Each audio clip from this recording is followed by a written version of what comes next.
What do you say to both of us getting what we want? The penultimate episode of X-Men 97 Season 2, Dead Man's Hand, has left fans divided into two factions. Well, I also believe Apocalypse should not have been made to look like a monkey corpse operating behind the scenes. There were plenty of great things about this 8th episode as well, including the showcase of just how brutal the god-abiding Nightcrawler can be once he's stripped of his morality and ethical boundaries. But of course, the episode also set up quite a few things for a supercharged finale, with Apocalypse being somewhat trapped inside Gambit's psyche, X-Factor and X-Force joining hands to kill Gambit, and the X-Men reunited after spending most of the season separated. Keeping these developments in mind, here are Marvelous Video's top predictions for the X-Men Season 2 finale. It's going to be a good one, so let's get right into it. Apocalypse and Gambit are gonna fight for survival. Compared to the comics and most other stories, it's evident that X-Men 97 Season 2 has changed Gambit's relationship with Apocalypse. In the comics, Gambit served Apocalypse as his Horseman of Death, but the latest episode of X-Men, Dead Man's Hand, depicts Gambit as a vessel for Apocalypse, and hints of this were sprinkled across the episode, especially in the fact that Gambit was referring to himself in third person more than ever before. At the end of the episode, Gambit stopped being a vessel for Apocalypse thanks to the timely intervention of Rogue, but what happened was that Apocalypse was trapped within Remy's consciousness. When I said that Gambit was serving as Apocalypse's vessel, I meant something along the lines of the essence transfer from the 2016 movie X-Men Apocalypse, but now, it's like Gambit is holding Apocalypse in his very psyche, something along the lines of how Onslaught remained in Charles's mind in the comics. In fact, in the episode, Professor X notes that if Apocalypse remains within Remy for too long, he would take over Remy for good.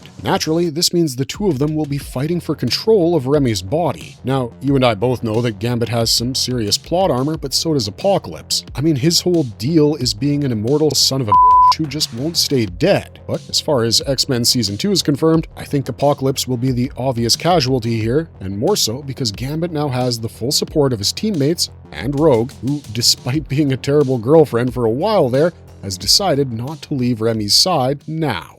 Rogue now has the power of the Heart of Eternal Darkness. In my opinion, if X-Men 97 was gonna dig into Apocalypse's love life, Genesis was a much stronger contender. She was his wife, and she gave him 4 children, who later became his first horsemen. However, the show went with Kandra, better known as External, who also appeared in Externally Yours, an episode from the 2nd season of the original X-Men animated series, where she was presented as a deity-like being who brokered power and maintained balance between the Assassins and Thieves Guilds of New Orleans. As of this episode, she's also been revealed as the ex-lover of Apocalypse who gave her a piece of his power, only for her to betray him because of a grave injustice Apocalypse did to her people. Gambit took her ruby-like gem, called the Heart of Eternal Darkness in the comics, which is basically the source of all her power. Gambit's intent was to make Rogue immortal, and I think he succeeded in doing so because she absorbed the stone, and because of that, her powers are going to get ridiculously augmented. In fact, I'm half convinced that Rogue is now the key to defeating, if not outright destroying, Ansaba Nur. But the question is, would Rogue serve the same purpose External has been doing for so long? Will she be a power broker for the guilds of New Orleans, or does the possession of the gem not bind her to any such duty? To be honest, we're gonna have to wait 6 more days to find the answers to those questions, but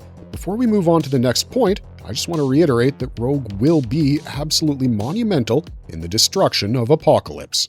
Cable's X-Force and Dr. Valerie Cooper's X-Factor will form a third front. It was really only a matter of time before Cable stood against the X-Men. In Dead Man's Hand, Cable wanted to kill Gambit, and that's why he disguised himself as someone who wanted to help the X-Men. However, that attempt failed, which left X-Force without additional allies like Jubilee and Sunspot, but he still sees Gambit, not as Gambit, but as a version of Apocalypse, and although he's not wrong to think that, Cable doesn't really believe in redemption. His destiny is to destroy Apocalypse in all his forms across all ages, and if we know one thing about Cable, it's that the man is relentless ever since he was just a boy, and he would kill Apocalypse or die trying. That's why he accepted Val Cooper's offer to join forces and kill Gambit. You see, X-Factor has been trying their level best to contain mutants, and the sentiment got further worse when Professor X formed X-Corp, taking the X-Men away from the jurisdiction of X-Factor. Plus, Valerie was left red-faced when Jubilee broke out of her confinement with help from Polaris,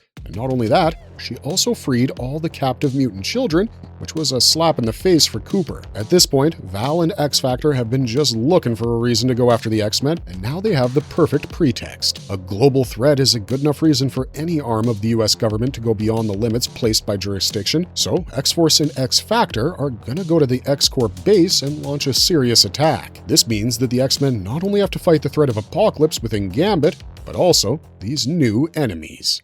Final straw in the rise of Onslaught. Following Professor X's use of Cerebra, there's a very brief moment where Remy, who was basically Apocalypse at that point, touches the professor's head, and maybe I'm reading into this too much, but I think there was a little bit of visual foreshadowing in that scene. You see, the shadow cast across the professor's face, at least from where I'm sitting, looks strikingly like the silhouette from Magneto's helmet. While it's true that other characters in the sequence also have shadowed faces, the intricate shading on Charles's appears to be far too deliberate to be a coincidence. In fact, the precision of these details aligns almost perfectly with the structural shape of Magnus's helmet. And I mean, the show has been building up to Onslaught for a very long time now, so it would make complete sense for him to arrive in at least some form in the season finale. What do you think? Is this a big tease? Are we getting Onslaught this season? Is this shadow nothing at all? Let me know down in the comments, because this might be a stretch, but I don't think it is.